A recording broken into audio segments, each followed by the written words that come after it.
Good afternoon. Welcome. My name is Shelby White.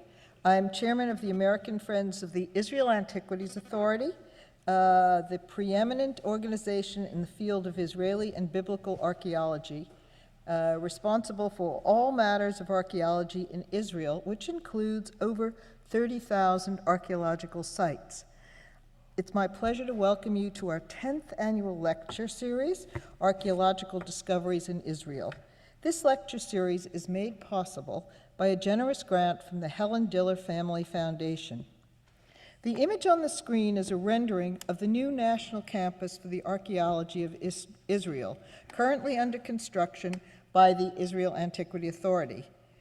It will be on Museum Hill in Jerusalem. This 300,000 square foot campus, designed by the renowned architect Moshe Safdie, will make accessible to the public nearly 2 million excavated objects, including 15,000 Dead Sea Scroll fragments. It will serve as the National Center for Research, Conservation, Curation, Publication, Education, and Illumination of all archaeological material excavated in Israel. We expect this to be ready in 2014 and 15. And if you'd like to know more, visit our website, archaeology.org. We invite you, in the meantime, to visit the ancient Near Eastern art galleries on the mezzanine floor to see our long-term loan exhibition of Chalcolithic objects, another project of the IAA in collaboration with the Metropolitan Museum.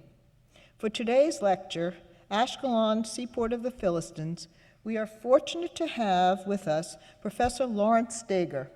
Professor Steger is the Doro Professor of the Archaeology of Israel in the Department of Near Eastern Languages and Civilization at Harvard University and Director of the Semitic Museum, also at Harvard. He is also president of the White Levy Publications Program, and yes, there is a connection.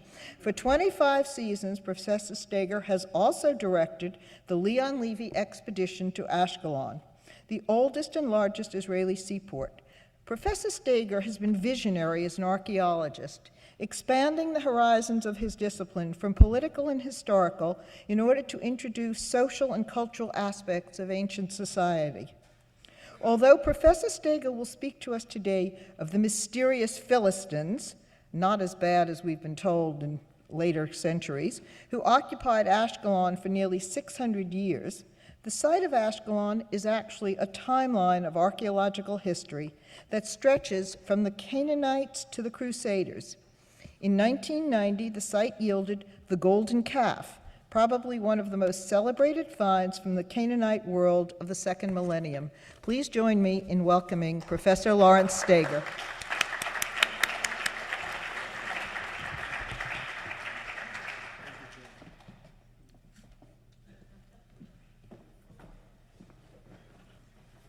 Thank you so much, Shelby White, and that kind introduction. Of course, Shelby White, the late Leon Levy, were also visionaries in settling on a very important site that could be excavated not just for a few years, but for one generation, and is now going into its second generation of excavators.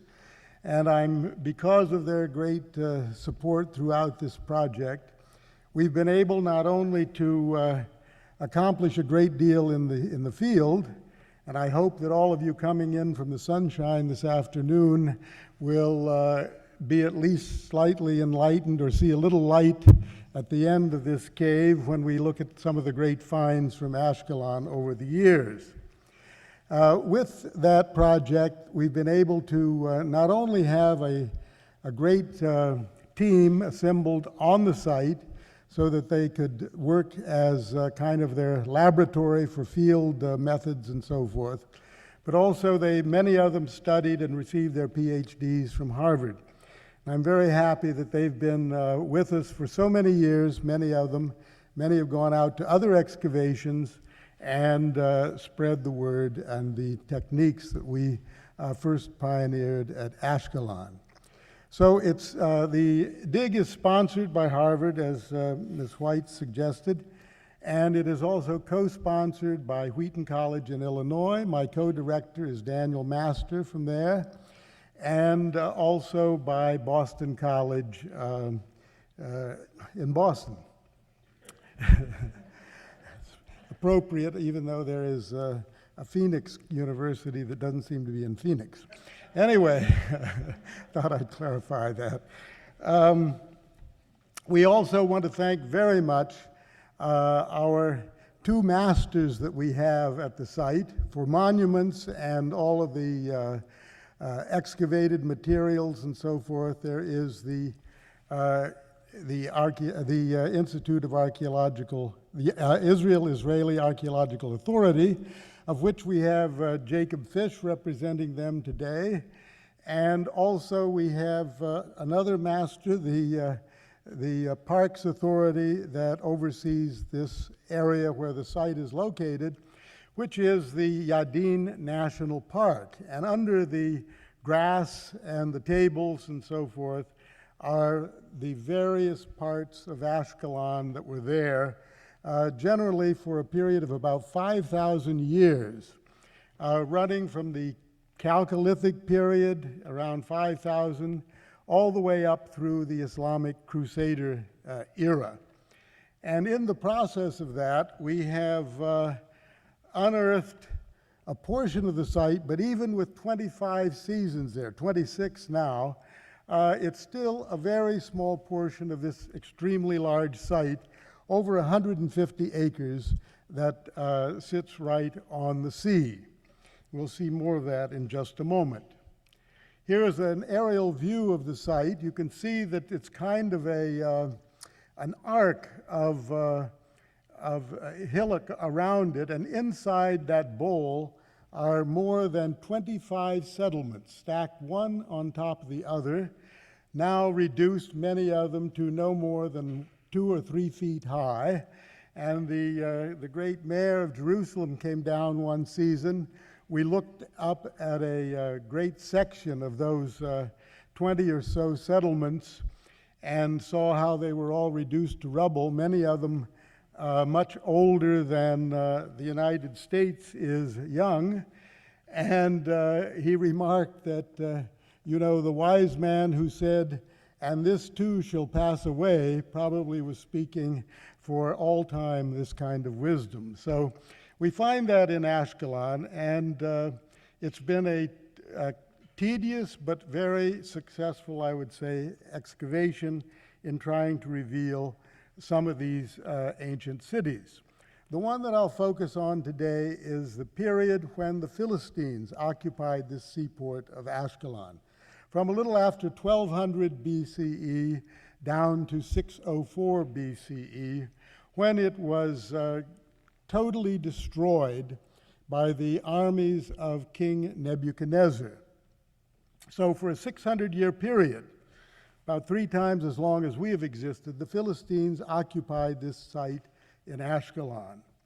And we'll look at the history of that, at least the beginnings and the endings of that important civilization. About all we have left today of that civilization is the name Palestine, that still was applied by the Romans and others to large stretches of earth there long after the Philistines had disappeared from history and archaeology.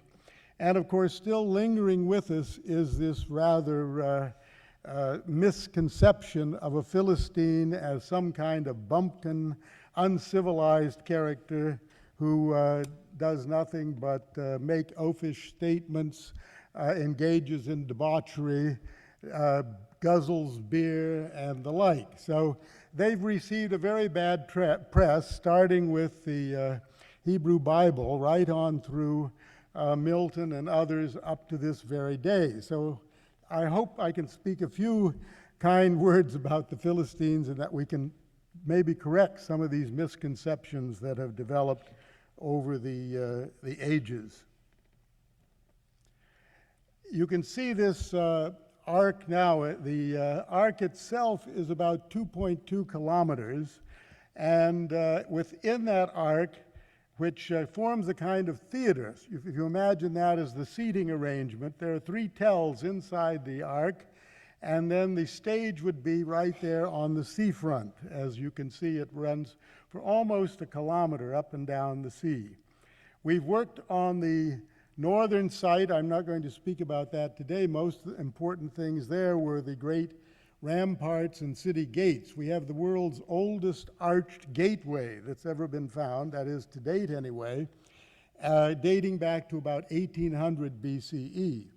We know that the shape of the site took form at about that time when the Canaanites, who also later invaded went into Egypt, took over Egypt, let's say, and are known as the Hyksos in history. But within this arc is about 150 acres. Some of the site is obviously eroded off into the sea on the west, but we don't think more than about 10 or 20 meters have disappeared there.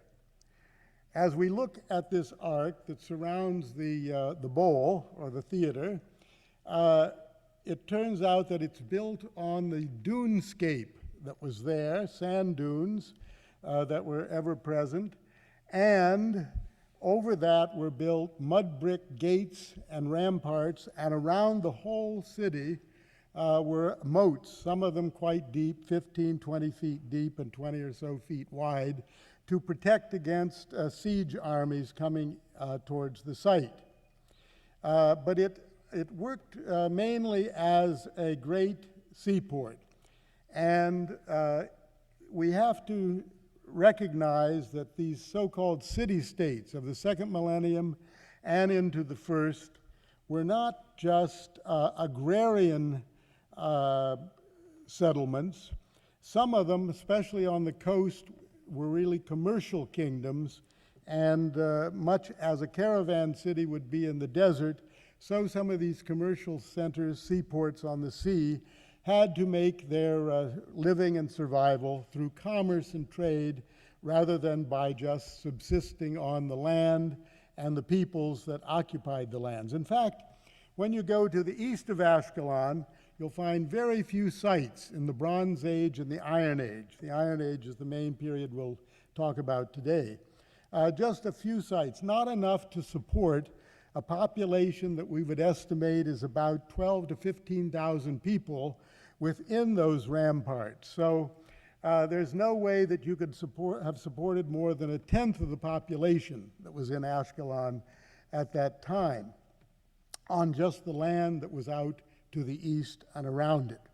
What they did have were very productive sandy areas for growing the vine. And of course, wine became a very important product, commodity that in all periods they were exporting to places like Egypt, which couldn't grow the grape very effectively. And so they enjoyed the wines of the southern Levant and north into Lebanon and Cilicia as well. As we move farther east, we have cities that are connected with the Philistines.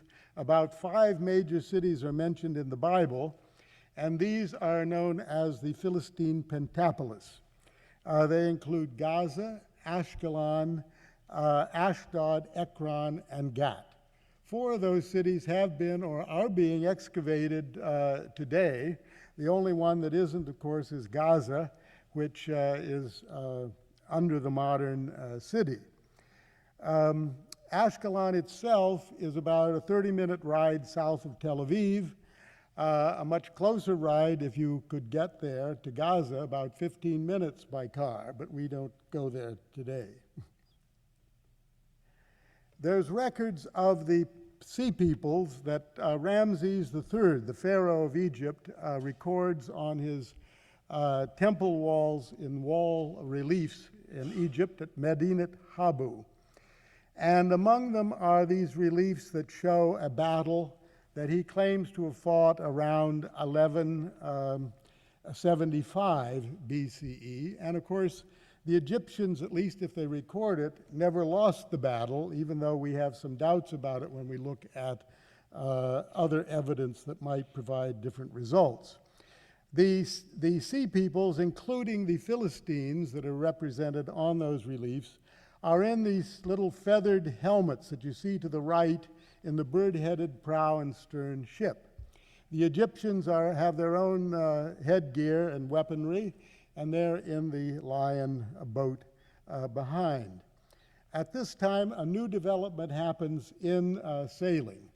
They develop what is called the brailed sail, which allows them to lower different parts of the sail as they wish, and can actually tack into the wind, not be just forced by the wind in a special direction. So that was a very important development around 1200 or thereafter.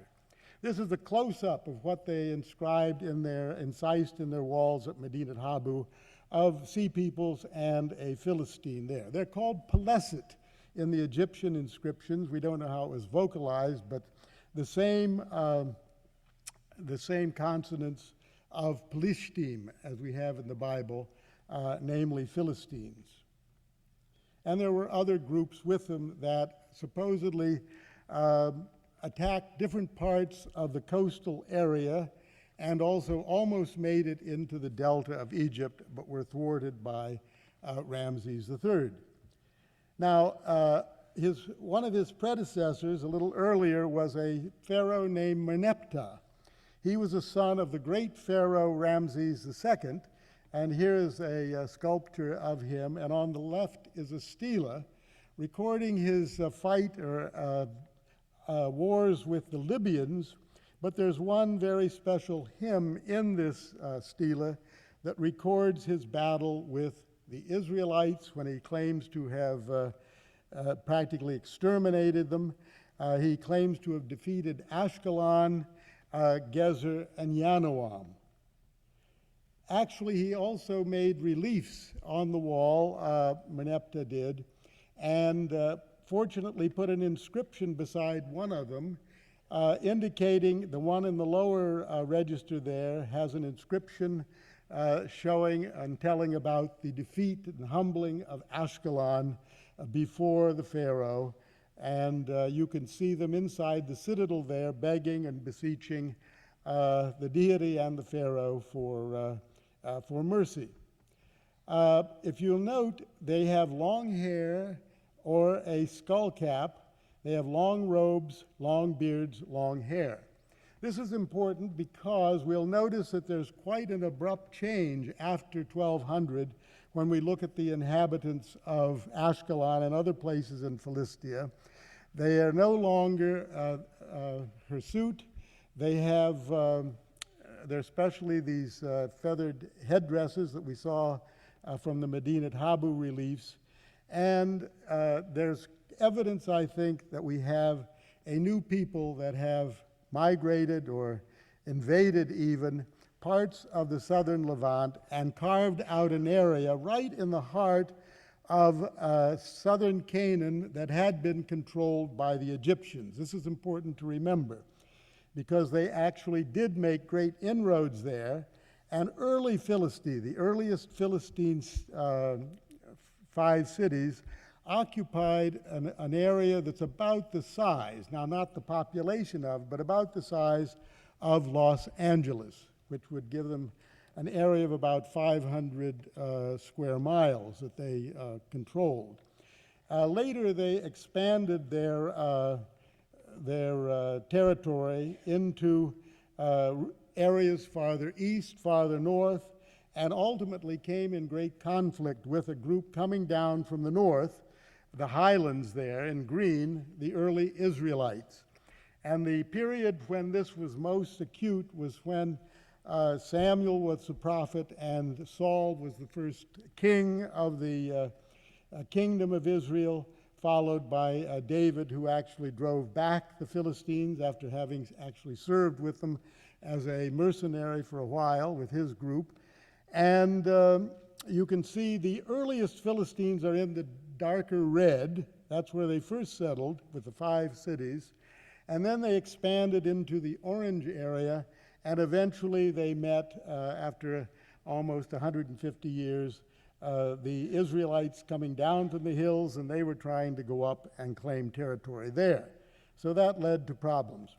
We have some representation, not very good representation, but of ships that were painted by Philistines on pottery from Ashkelon. Here's a little sherd of one of them. On a crater, we have a shipping scene, a marine scene, in which a rather dyspeptic dolphin seems to be confronting a warrior with a kind of punk hairdo or one of these feathered headdresses with his shield and his spear at the ready. It seems as though this ship sank, and on the other side of the crater, we get another Philistine. These, by the way, are how Philistines painted themselves in the period of about 1140, 1130 BCE on this crater. He's in, it looks like a unicycle, but actually it's a truncated chariot that he's in, and he has the typical eye, pupil, and of a Mycenaean painting, and these feathered headdresses or headgear, and behind him is the water bird that accompanies so much of their iconography. They also had chariots. Because they were in the plains, you can operate chariots very successfully there. They don't work so well up in the hills, where the Israelites were located in these earlier periods. And we actually found a linchpin to the right in the shape of a goddess, we think, one of the enthroned goddesses, but here represented by her head on the top of a linchpin that fits through the axle and holds the wheel of the chariot on the chariot.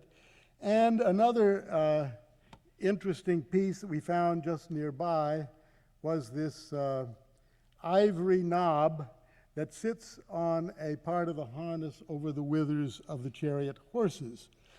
Believe me, that was a bit of a mysterious piece for quite a while until I visited the Cairo Museum and saw Tutankhamun's chariot and outfit, and there on top of it all was this special knob.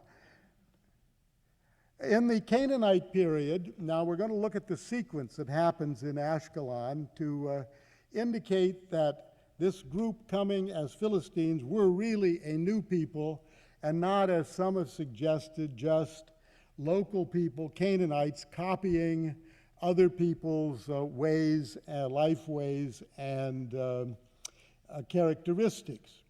As you may know, in the last few years, migrations and population movements haven't been so popular among archaeologists, partly because this idea of migration was somewhat abused earlier on with some rather fantastic claims being made, such as Phoenicians making it to Brazil, or Bar Kokhba coins laid there in the Jewish period in Tennessee, and runes and other things that have been part of this fantastic archaeology, as I like to call it. But I think migration and long-distance movements are making a comeback, and should be, because there's plenty of evidence now for it if you use the evidence wisely. Well, this is a typical large Canaanite house, has a central court, and then rooms around it. It's called, the Germans called it a Mittelsaal house, and we have one of those in Ashkelon before the Philistines arrive and before we see the Egyptian presence there. At this time, they were importing Mycenaean goods, Cypriot goods, coming from probably via Cyprus by ship to Canaan. When we move into the next phase there, above the Mittelsaal house, we find a very large wall which we have dubbed the Egyptian garrison wall. It's of mud bricks, and it's built according to the Egyptian royal cubit. The size of the bricks, the width of the wall, all of those things follow pretty much the tenets of making a mud brick foundation and wall in Egypt. It also had buttresses, and we only have a part of the wall in this area that we've excavated for many years, but above it, of course, were some 20 settlements before that, or I should say after that we had to excavate before we got to the Egyptian garrison wall. There are whole examples, though, complete examples of these garrisons that were planted in Canaan by the Egyptians sometime between, remember the defeat that Merneptah claims to have made of Ashkelon. He might have actually built this wall, but it seems more likely it was developed slightly later under the time of, or just before the Philistines arrived, in the time of Ramses III, about 1175 or so. In addition, we have also Egyptian pottery, real Egyptian pottery and Egyptianizing pottery. Some of it made of local clay, but in the Egyptian style. What they have on the left there, they call beer bottles. Obviously, they're not for drinking beer, or they're more like flower pots, but they may have been part of the whole processing manner of making beer. Egyptians were very much a beer-oriented culture, as were the Mesopotamians in many periods, whereas the Levantines, contrary to the misguided descriptions of the Philistines, the Canaanites, the Israelites, and the Philistines seem to prefer wine. In fact, these famous Philistine beer jug is probably not a beer jug, it's a strainer jug, and it's a strainer jug for wine, not for beer. Anyway, there's an interlude of these Egyptians at Ashkelon before the Philistines arrive. This is how much of the Egyptian-style pottery we find. In addition to the garrison wall, we have silos for grain to support the troops that are there from the Egyptian garrison. And there's a well-known ivory from Megiddo that mentions the prince of Ashkelon and a certain singer named Kurker, or however you vocalize the Egyptian, we are not certain. But anyway, he is mentioned in these ivories. Now, one thing that happens very dramatically at Ashkelon, when you get above as you're digging in the period just after the Egyptian garrison, when it goes out of use, we find a whole new town or layout in this part of the tell, which represents the earliest Philistine presence we have at the site. And it's probably to be dated about 1170 BCE. And the buildings are quite substantial. There's probably a monumental building back here. Unfortunately, the edge of the north tell there just goes off over into the parking lot, and so much of that is gone. But we found a huge column base in that building and a plaster floor. Then this was all subdivided in the next Philistine stage, and a very fine building here to the lower right that has several rooms connected with it, and we'll see more of that later on. We're still in the process of digging that. We should complete it this season and determine whether or not it actually is just a house shrine. It's a very fine house, if that, or a Philistine temple, the first independent building used as a temple, if it is that. Here's the whole layout at about 1170 to 1160 BCE. And it's totally different from what the Egyptians had there, totally different from what the Canaanites had there. So if you're going to make the case that these are just simply the local peoples that are being influenced by the Cypriot merchants and changing their life ways and aren't really any new groups migrating there, I think you have to deal with this very substantial evidence that suggests something very dramatic is happening there. A whole new culture is being planted. I would say it's actually almost an urban imposition. They're coming into this area, they know what they want to build already, and they lay it out, first stages of their settlement. This is not some shabby little squatter coming in by sea or by land, building a tent, building a shack, and eventually evolving into something quite substantial. It's already there from the very beginning, and the Egyptian garrison wall is now submerged under these buildings just here. We also have the first really good evidence for dating this appearance of the Philistines at Ashkelon.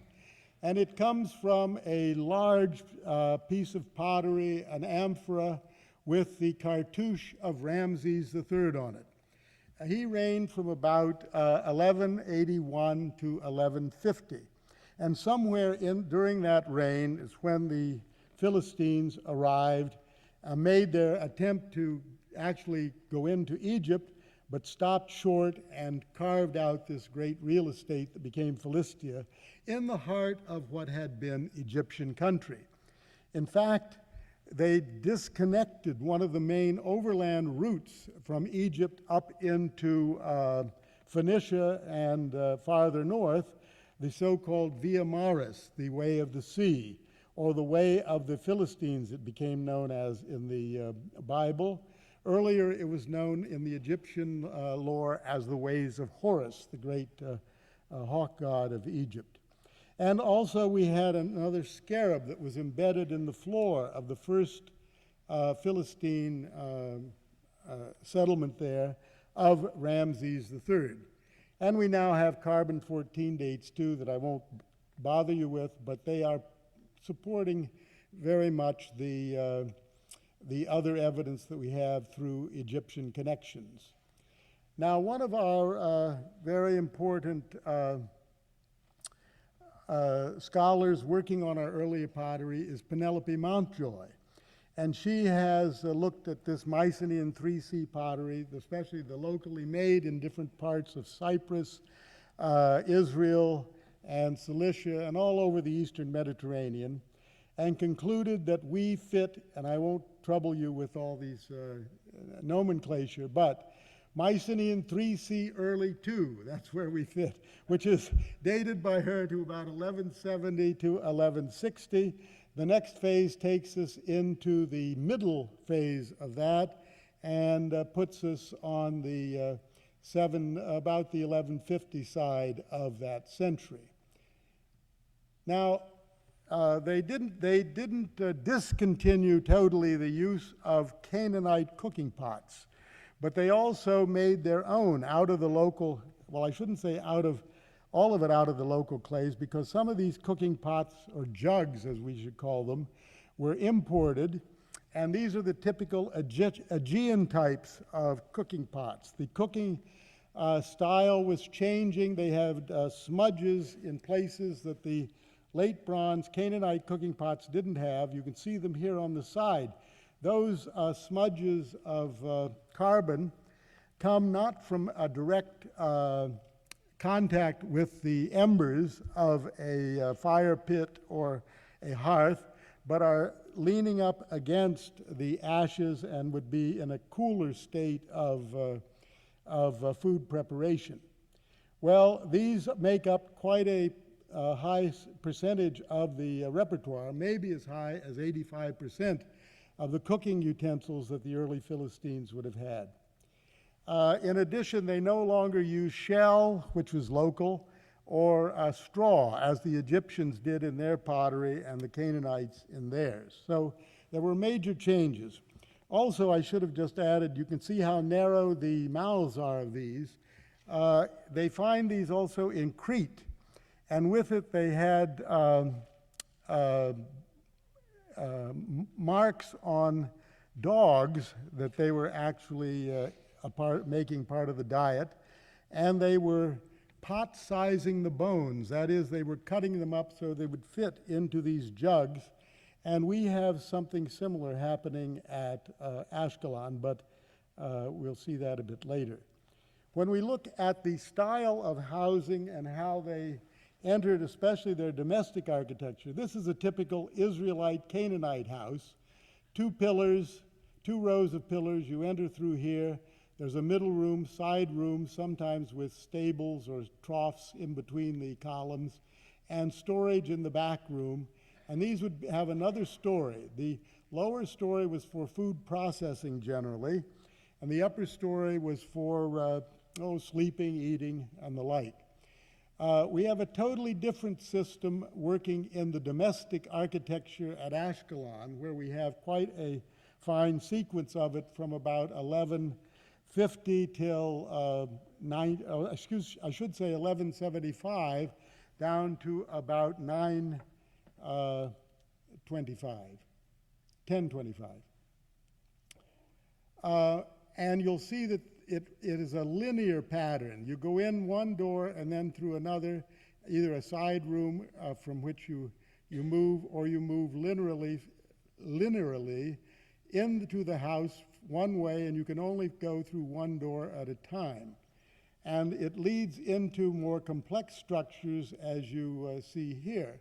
It's somewhat under the overall, but probably wrong rubric of a Megaron-style house, which is also linear, but our domestic architecture follows pretty much that linear pattern, and that has been analyzed by one of our important supervisors and part of our staff, Adam Aja, who did his dissertation on this domestic architecture. And the best prototypes of this architecture are in the Peloponnese, Mycenae, and the area of Corinth. We also have, in the earlier periods, a number of scarabs, and they decrease as we go through the periods of the Philistines. A lot of these early ones are actually residual. That is, they've popped up from the Egyptian stratum on which the Philistine one is built, and many of them are much earlier heirloom scarabs. So just the sheer number is not an indication of what was there when the Philistines were working and building the site. What was there were these Ramses III scarabs embedded in the floors. Then they decrease as we go through time, and they're probably all at that level residual or coming up from earlier occupations. This is that building that I mentioned to you had some of the best architecture from the very beginning into the second phase, and maybe a house shrine or a temple. Here we're seeing it from the top, and some of the artifacts that are emerging from that, and you can see in this position is a wonderful raised hearth with pottery on the top of it.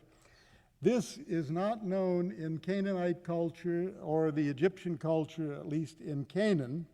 It is known throughout the Aegean, and it is another one of those new ways of heating and cooking that came with the new cooking pots into this area.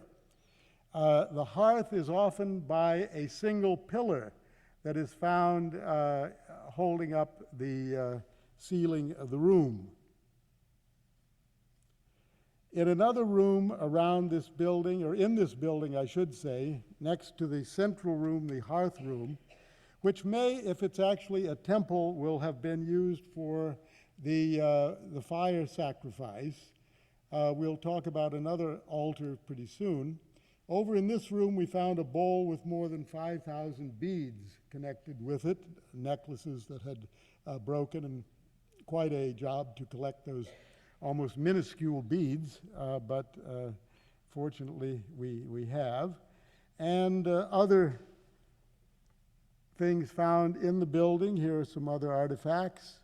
And this is an interesting one, a basket, and all we have are the ghosts of the basket. These are called phytoliths that are left when a rope disintegrates, or something that is a plaster floor disintegrates, or grasses or things are becoming fossilized. And with careful digging, you can actually see the pattern of the basketry and the spiral there. Another interesting piece, the only one found in Israel to date, is this hydria, a very important piece of pottery that is known from the Aegean. But then the main feature of this building, at least for us, was this engaged feature that sat right in next to the wall, embedded into the wall, and it was quite mysterious when we first came down upon it. The first thing that you would see would be just a little circle here of plaster. And fortunately, they didn't scrape the plaster down, or we would not have had the horns of this plastered altar. It's a very fragile thing, but it's built around a mud core, or mud brick core. We don't know for sure whether it's bricks or just rammed earth. And then these 4 projections were built onto it. This got the nickname of an inverse Hathor udder, but we decided it probably was not that. It did not have burning, though, on it. We were convinced it was some kind of altar, but when we did our research with the Weizmann Institute, there had been no fires that had been on this, but so probably it was a libation altar. So you would have had in this room the libation altar, and if the other was an altar, or the hearth was used in an altar in the other room, that would have been the fire altar. This is unique. We've seen 4-horned altars in early Israel and up in Syria, but they're quite different. In the Aegean world and the Cretan world, we have horns of consecration, but usually we think of those as being only 2 horns, and here we have 4. So it is, all we can say now, a very unusual item in the early Philistine repertoire. Here you see our reconstruction pretty much of the building, the different rooms, the altar, the horned altar, rooms going off this direction, and then we're now excavating this whole portion, and probably will see if this reconstruction here is accurate when we reach those levels this season. This is one of the buildings that we hope to preserve for the tour of the site that Shelby White indicated in her introduction. So this is the layout of Ashkelon, at least in one area where we have the earliest Philistines. It seems quite clear that they had imposed a whole new plan or scheme on the site, as they did at Ekron, about 25 kilometers away to the east. This is the tell of Ekron, excavated by Trudy Dotan and Cy Gittin and others, and it increased from a small late Bronze Age site, which was burnt down, to a site 10 times that size of the early Philistines, same period as our Philistines. So it looks as though there was a major migration, probably by sea mostly, coming into Philistia around 1170 BCE. Those who want to ascribe it to elite emulation, this is the bogus notion that has been applied too many times to areas that it should not be applied to, in an attempt to explain culture change without admitting migrations or other forms of culture change. I simply think that it cannot have happened just by the local people meeting Cypriot merchants, because by this time in the 12th century, everything has changed in terms of the networking of trade. You remember when we had the court-style house, imports were coming via Cyprus from Mycenae and from Cyprus into Canaan. Those stopped in Philistia after 1200, after 1175. And we're not talking, though, about a dark age, as many have tried to say about the world of Greece or East Greece. In fact, it's not a dark age. Trade still is going on, but trade is following a very different network. It is now no longer via Cyprus coming to places like Philistia. It's more north-south, going up the coast to Phoenicia, to Cilicia, and parts farther north and down into Egypt. Another interesting part of the early civilization there that is quite different from anything that comes before are these textile weights, spool weights. And you can see they're in a row here. We were the first to actually identify these properly. They're rather homely looking things, spools of unbaked clay, and the typical weight before was a pendant that you would put on the warp of a vertical loom, and they're pierced, or they could be even horseshoe-shaped or donut-shaped. But these are not pierced for the most part, and they're slightly pinched at the waist, and we find hundreds of them in the early Philistine houses.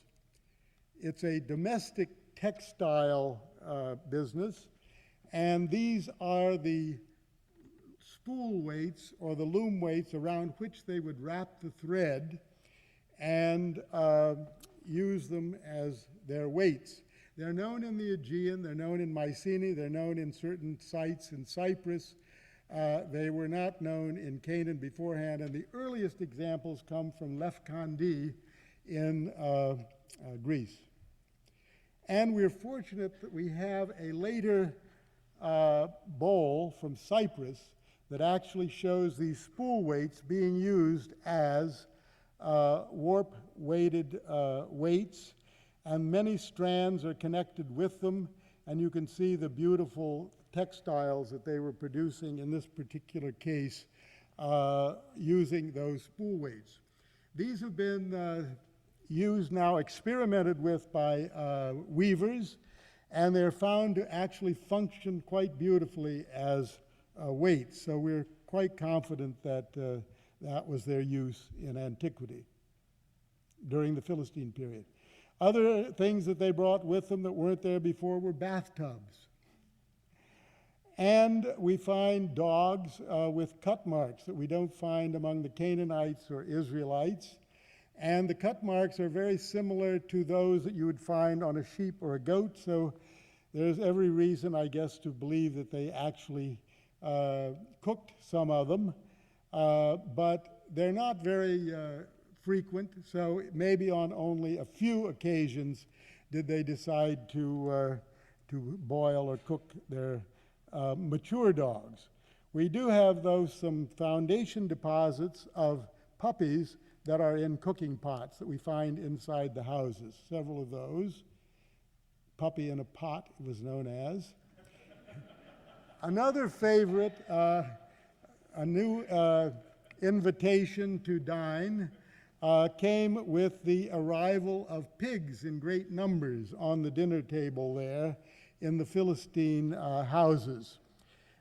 This was not a very popular item among the Canaanites, the Egyptians, and of course the Israelites. When you dig those sites, you'll find very small percentage of pig.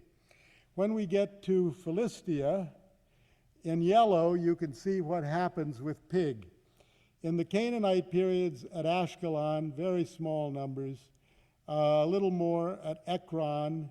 When we get to Philistine Ashkelon, they go up to 20 and 30%, as well as at Ekron. When we go to the Aegean, you can see how pig becomes quite a part of the fare.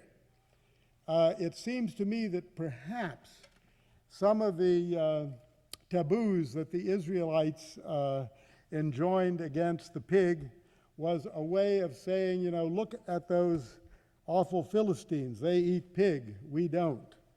And it may have been part of the origins of that taboo very early on in the Iron Age. And another thing that we've discovered that now is starting to appear at other Philistine sites, but not in the number that we have, are these jar handles, amphora handles, that have special signs or notations on them. We find them already in the late Bronze Age, and they all come from Cyprus, when they're shipping goods in amphoras and so forth from Cyprus. These signs are replicated in the Cypro-Minoan script, and it's known especially from Cyprus and from Crete. The language still is undeciphered, but it is found in several examples there, and we've noticed it coming up on handles in the early Philistine period, and now we have quite a repertoire, almost 50 of these amphora handles with these signs on them. They're all made after firing, and you can see where they're coming from. In the late Bronze Age, Cyprus. Through petrography, we know that. Then we find a lot of them from Phoenicia, some from Dor, and some locally made in Ashkelon. So this is probably the signs that hide the earliest Philistine language, which we are not, of course, able to decipher yet, but this is a start in the repertoire of signs that will give us clues to the early Philistine language.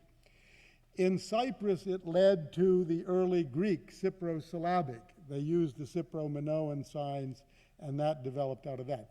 I would guess, but it's just a guess, that we will find that once it's deciphered, it will be some form of early Greek that we're dealing with in this Aegean culture, Mycenaean culture, that settled into the southern part of Canaan. In this room, we found an ostrakon, 9 signs on it. You read probably from right to left. And these are the notations, the numbers that are given to those signs in the Cypro-Minoan catalog. And it was our great epigrapher, Frank Moore Cross, who first recognized these as Cypro-Minoan script. There's also a clay tablet found in Afek, up near Tel Aviv in the Archaeology River, which actually also has Cypro-Minoan signs on it. It was found in the Philistine stratum there, and it comes petrographically, its signature of the clay tablet is Philistia. We can't say that it's Ashkelon for sure, but it's in that area. Well, the Egyptians tried to surround what was left of their land in southern Canaan with these forts, and we'll see that it led to a kind of cordon sanitaire that they built around Philistia. They couldn't actually take Philistia back, and so they built forts like this. So across from Ashdod, we have an Egyptian fort at Tel Mor, and this is Ashdod became Philistines. The pottery from there, locally made. Ekron was Philistine. But outside, you had a site like Gezer, and we always wondered, we thought maybe Gezer was Philistine, but it turns out it doesn't have enough Philistine material to suggest indigenous Philistines. They just traded some of the Philistine material into the site of Gezer. And we had this circumcised phallus that was found in the 60s there.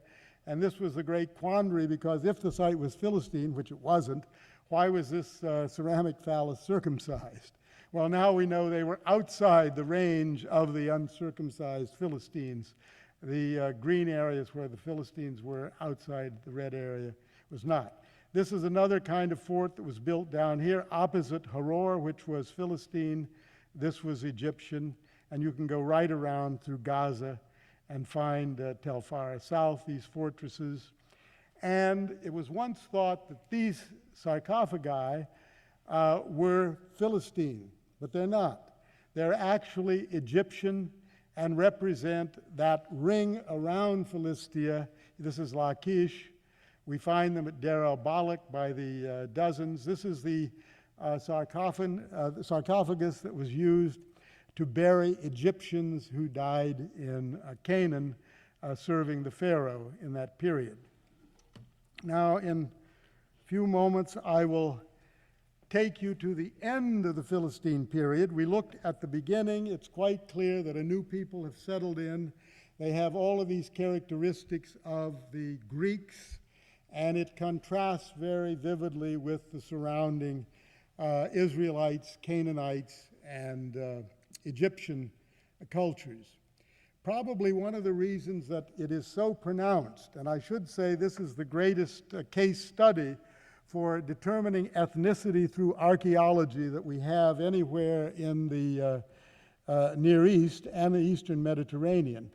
When we talk about sea peoples and we see where they're supposedly landed at other parts farther north, it's not, the expression that we have of them is not so vivid and so great in so many categories as we find in Philistia proper. And one of the ideas that my co-director Dan Master came up with, that with this cordon sanitaire, closing off the Egyptian surroundings, trying to hem them into Philistia, was that it only pronounced the vividness, the attempt to retain their Aegeanness in this Philistine territory, much more than you find in other areas where they might have been more diffuse in their acculturation. Anyway, the last days of Ashkelon were quite well documented, especially in the annals of King Nebuchadnezzar, who says that he turned Ashkelon into a tell forever. In 604 BCE, this would be in our calendar, and he didn't exactly make it a tell forever, because later we find Phoenicians there, we find Persians, Greeks, and all the way up through the Islamic Crusader period. But there is a 75-year gap that follows the scorched earth policies of Nebuchadnezzar. Now, the destruction came in 604, and the prophet Jeremiah warns about this and gives a warning to the people of Judah, saying, look, don't mess with Nebuchadnezzar. He didn't say it in quite those inelegant terms, but in his prophecies he said, don't go to that weak reed Egypt. Egypt will betray you, will fall apart, and you will be swept under the ashes that will be left by Nebuchadnezzar. And he did this also, he did the Philistines as a kind of example 18 years before Jerusalem was to fall for almost the same reason. The Judahites were playing too close to, for comfort to the Egyptians, and the Neo-Babylonians and Nebuchadnezzar just simply said, you know, if that happens, wipe them out. Well, there's a winery that belonged to the last king of Ashkelon, Philistine king Aga. He had two sons that we hear about. They were exiled to Babylon, and we read about them there receiving rations from the king much later in 592 BCE. There was also the most important thing that we've discovered in the 7th century, the seaside bazaar, the marketplace. Now, another one of these dogmas that has cropped up in Near Eastern, but even more so in classical archaeology and interpretation, follows the economist Karl Polanyi, who said that markets did not exist in antiquity. And if that's so, I wish Professor Polanyi were still around, because I'd like to have taken him to the bazaar in Ashkelon and see how he would have described that or explained that in the late 7th century there, because I think we have excavated the first archaeological example of a marketplace that is in action next to the sea. We'll see that in a moment. Here's the winery, a whole series of rooms with presses and so forth on the left, a street running through it, storerooms on the right. Here's one of those presses and my sketch of a few Philistines treading out the grapes. Here's an aerial view of that marketplace. It was only in existence for a short time, from about 625 to 604 when it was destroyed. But it was a very lively place, and we've got a kind of snapshot. I mean, the sadness for the Philistines, their great regrets, the destruction and all, was our great blessing, in the sense that it was as though an earthquake or something had hit the area and given us a still life of what was there on the eve of their destruction. And it was a very, very viable and cosmopolitan